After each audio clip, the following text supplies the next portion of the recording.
The Garden of Time by J.G. Ballard. Towards evening, when the great shadow of the Palladian villa filled the terrace, Count Axel left his library and walked down the wide rococo steps among the thyme flowers. A tall, imperious figure in a black velvet jacket, a gold tie pin glinting below his George V beard, cane held swiftly in a white-gloved hand, he surveyed the exquisite crystal flowers without emotion, listening to the sounds of his wife's harpsichord as she played a Mozart rondo in the music room, echo and vibrate throughout the translucent petals. The garden of the villa extended for some 200 meters below the terrace, sloping down to a miniature lake spanned by a white bridge, a slender pavilion on the opposite bank. Axel rarely ventured as far as the lake. Most of the time flowers grew in a small grove just below the terrace, sheltered by a high wall which encircled the estate. From the terrace, he could see over the wall to the plain beyond, a continuous expanse of open ground that rolled in great swells to the horizon, where it rose slightly before finally dipping from sight. The plain surrounded the house on all sides, its drab emptiness emphasizing the seclusion, mellowed magnificence of the villa. Here, in the garden, the air seemed brighter, the sun warmer, while the plain was always dull and remote. As was his custom before beginning his regular evening stroll, Count Axel looked out across the plain to the final rise, where the horizon was illuminated like a distant stage by the fading sun. As the Mozart chimed delicately around him, flowing from his wife's graceful hands, he saw that the advanced columns of an enormous army were moving slowly over the horizon. At first glance, the long ranks seemed to be progressing in orderly lines, but on closer inspection, it was apparent that, like the obscured detail of a Goya landscape, the army was composed of a vast, confused throng of people, men and women, interspersed with a few soldiers in ragged uniforms, pressing forward in a disorganized tide. Some labored under heavy loads suspended from crude yokes around their necks. Others struggled with cumbersome wooden carts, their hands retching at the wheel spokes. A few trudged on alone, but all moved on at the same pace, bowed backs illuminated in the fleeting sun. The advancing throng was almost too far away to be visible, but even as Axel watched, his expression aloof yet observant, it became perceptibly nearer, the vanguard of an immense rabble appearing from below the horizon. At last, as the daylight began to fade, the front edge of the throng reached the crest of the first swell below the horizon, and Axel turned from the terrace and walked down among the thyme flowers. The flowers grew to a height of about 2 meters, their slender stems, like rods of glass, bearing a dozen leaves, the once transparent fronds frosted by the fossilized veins. At the peak of the stem was the thyme flower, the size of a goblet, the opaque outer petals enclosing the crystal heart. Their diamond brilliance contained 1,000 facets, the crystal seeming to drain the air of its light and motion. As the flowers swayed slightly in the evening air, they glowed like flame-tipped spears. Many of the stems no longer bore flowers, and Axel examined them all carefully, a note of hope now and then crossing his eyes as he searched for any further buds. Finally, he selected a large flower on the stem nearest the wall, removed his gloves, and with his strong fingers snapped it off. As he carried the flower back onto the terrace, it began to sparkle and deliquesce. The light trapped within the core at last released. Gradually the crystal dissolved, only the outer petals remaining intact, and the air around Axel became bright and vivid, charged with slanting rays and flared away into the waning sunlight. Strange shifts momentarily transformed the evening, subtly altering its dimensions of time and space. The darkened portico of the house, its patina of age stripped away, loomed with a curious, spectral whiteness as if suddenly remembered in a dream. Raising his head, Axel peered over the wall again. Only the furthest rim of the horizon was lit by the sun, and the great throng, which before had stretched almost a quarter of the way across the plain, had now receded to the sunset. The entire concourse abruptly flung back in a reversal of time, and now appearing to be stationary. The flower in Axel's hand had shrunk to the size of a glass thimble, the petals contracting around the vanishing core. A faint sparkle flickered from the center and extinguished itself, and Axel felt the flower melt like an ice-cold bead of dew in his hand. Dusk closed around the house, sweeping its long shadows over the plain, the horizon merging into the sky. The harpsichord was silent, and the thyme flowers, no longer reflecting its music, stood motionlessly like an embalmed forest. For a few moments, Axel looked down at them, counting the flowers which remained, then greeted his wife as she crossed the terrace, her brocade evening dress rustling over the ornamental tiles. "What a beautiful evening, Axel," she spoke feelingly, as if she were thanking her husband personally for the great ornate shadow across the lawn and the dark, brilliant air. Her face was serene and intelligent, her hair swept back behind her head into a jeweled clasp touched with silver. She wore her dress low across her breasts, revealing a long, slender neck and high chin. Axel surveyed her with fond pride. He gave her his arm, and together they walked down the steps into the garden. "One of the longest evenings this summer," Axel confirmed, adding, "I picked the perfect flower, my dear, a jewel. With luck, it should last us for several days." A frown touched his brow, and he glanced involuntarily at the wall. Each time now, they seemed to come nearer. His wife smiled at him encouragingly and held his arm more tightly. Both of them knew that the garden was dying. 3 evenings later, as he had estimated, though sooner than he had secretly hoped, Count Axel plucked another flower from the thyme garden. When he first looked over the wall, the approaching rabble filled the distant half of the plain, stretching across the horizon in an unbroken mass. He thought he could hear the low, fragmentary sound of voices carried across the empty air, a sullen murmur punctuated by cries and shouts, but quickly told himself that he had imagined them. Luckily, his wife was at her harpsichord, and the rich contrapuntal patterns of a Bach fugue cascaded lightly across the terrace, masking other noises. Between the house and the horizon, the plain was divided into 4 huge swells, the crest of each one clearly visible in the slanting light. Axel had promised himself that he would never count them, but the number was too small to remain unobserved, particularly when it was so obviously marked the progress of the advancing army. By now, the forward line had passed the first crest and was well on its way to the second. The main bulk of the throng pressed behind it, hiding the crest and the even vaster concourse spreading from the horizon.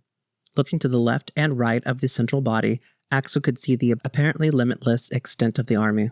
What had seemed at first to be the central mass was no more than a minor advance guard, one of the many similar arms reaching across the plain. The true center had not yet emerged, but from the rate of the extension, Axel estimated that when it finally reached the plain, it would completely cover every meter of ground. Axel searched for any large vehicles or machines, but all was amorphous and uncoordinated as ever. There were no banners or flags, no mascots or pike bearers. Heads bowed, the multitude pressed on, unaware of the sky. Suddenly, just before Axel turned away, the forward edge of the throng appeared on top of the second crest and swarmed across the plain. What astounded Axel was the incredible distance it had covered while out of sight. The figures were now twice the size, each one clearly within sight. Quickly, Axel stepped from the terrace, selected a thyme flower from the garden, and tore it from the stem. As it released its compacted light, he returned to the terrace. When the flower had shrunk to a frozen pearl in his hand, he looked out at the plain. With relief, he saw that the army had retreated to the horizon again. Then he realized that the horizon was much nearer than previously, and that what he assumed to be the horizon was the first crest. When he joined the Countess on their evening walk, he told her nothing of this, but she could see behind his casual unconcern and did what she could to dispel his worry. Walking down the steps, she pointed to the thyme garden. "What a wonderful display, Axel. There are so many flowers still." Axel nodded, smiling to himself at his wife's attempt to reassure him. Her use of "still" had revealed her own unconscious anticipation of the end. In fact, a mere dozen flowers remained of the many hundreds that had grown in the garden, and several of these were little more than buds. Only 3 or 4 were fully grown. As they walked down to the lake, the Countess's dress rustling across the cool turf, he tried to decide whether to pick the larger flowers first or leave them to the end. Strictly, it would be better to give the smaller flowers additional time to grow and mature, and this advantage would be lost if he retained the larger flowers to the end, as he wished to do for the final repulse. However, he realized that it mattered little either way. The garden would soon die, and the smaller flowers required far longer than he could give them to accumulate their compressed cores of time. During his lifetime, he had failed to notice a single evidence of growth among the flowers. The larger blooms had always been mature, and none of the buds had shown the slightest development. Crossing the lake, he and his wife looked down at the reflections in the still black water. Shielded by the pavilion on one side and the high garden wall on the other, the villa in the distance, Axel felt composed and secure, the plain with its encroaching multitude a nightmare from which he had safely awakened. He put one arm around his wife's smooth waist and pressed her affectionately to his shoulder, realizing he had not embraced her for several years. Though their lives together had been timeless, and he could remember as if yesterday when he first brought her to live in the villa. "Axel," his wife asked with sudden seriousness, "before the garden dies, may I pick the last flower?" Understanding her request, he nodded slowly. One by one, the succeeding evenings, he picked the remaining flowers, leaving a single small bud, which grew just below the terrace for his wife.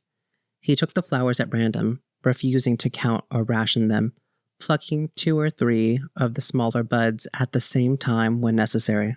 The approaching horde had now reached the second and third crests, a vast concourse of laboring humanity that blotted out the horizon. From the terrace, Axel could clearly see the shuffling, straining ranks moving down into the horizon towards the final crests, and occasionally the sound of their voices carried across to him, interspersed with cries of anger and the cracking of whips.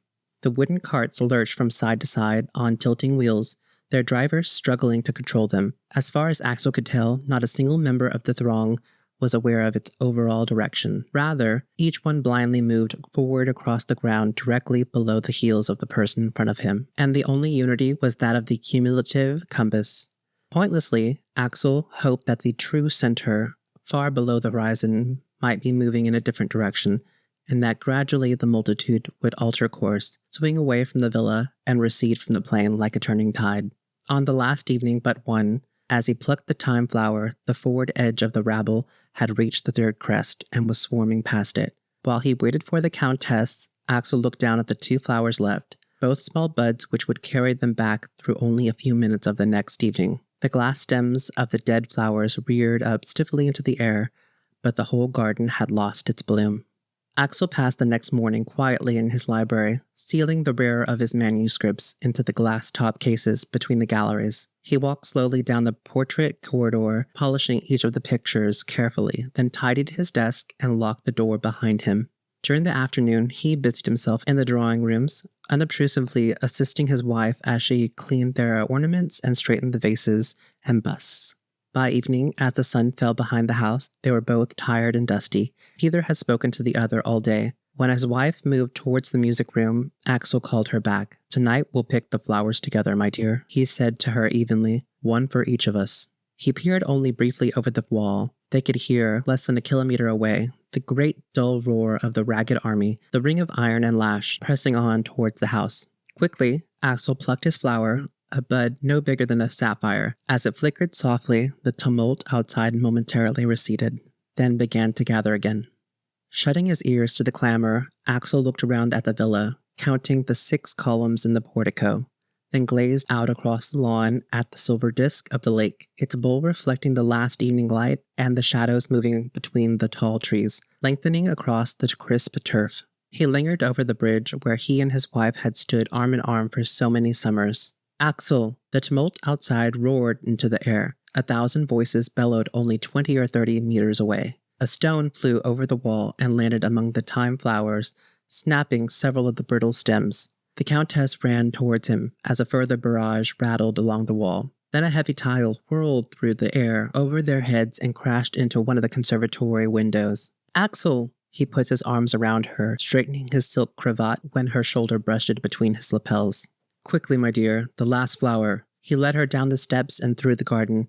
Taking the stem between her jeweled fingers, she snapped it cleanly, then cradled it within her palms. For a moment, the tumult lessened slightly and Axel collected himself. In the vivid light sparkling from the flowers, he saw his wife's white, frightened eyes. "Hold it as long as you can, my dear, until the last grain dies." Together they stood on the terrace, the countess clasping the brilliant dying jewel, the air closing in upon them as the voices outside mounted again. The mob was battering at the heavy iron gates, and the whole villa shook with a massive impact.